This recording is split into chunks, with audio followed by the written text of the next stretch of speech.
Marlins hosting the Padres, and the Padres are minus 118 on the money line. The Marlins are plus 108. Over under 8.5 runs. The Padres laying a run and a half on the run line are plus 140, meaning if you bet them that way, they have to win by 2. And the Marlins getting a run and a half on the run line are minus 160, meaning if you bet them that way and they win this game outright, you win. They lose by 1, you would win. Now, head-to-head, the home team is 6-4. The road team's on a 2-game winning streak. The Padres are on a 2-game winning streak. These teams are 5-5 against each other in their last 10.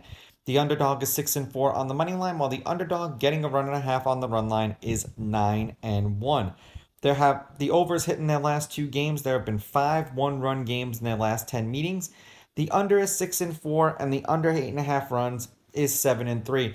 Now, minus the disastrous top of the 9th inning that the Marlins had yesterday, if you bet them, you were fairly happy going into the top of the 9th, and then, they just fell apart.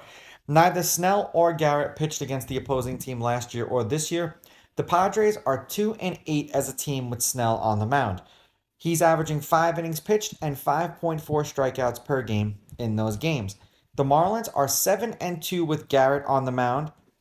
He's averaging 4 2/3 innings pitched and 4.2 strikeouts per game in those games. The Padres won yesterday 9-4. That was the only game they played this year. The game before that, they won 10-3. And the 2 previous games to that, the Marlins won 4-3 and 3-0, which all of those last 3 games I read off were last year.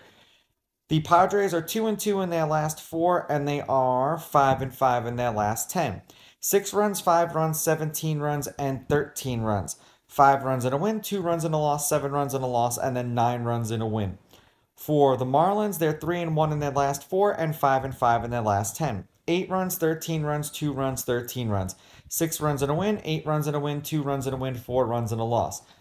I don't imagine they're going to fall apart in back-to-back games like this, and Snell is one of these guys this year that I've been doing well when I've picked against him, and the Marlins have been winning with Garrett on the mound. So I'm going to take the Marlins with the money line. I'm going to take the Marlins getting the runs, and I'm going to go over in this game.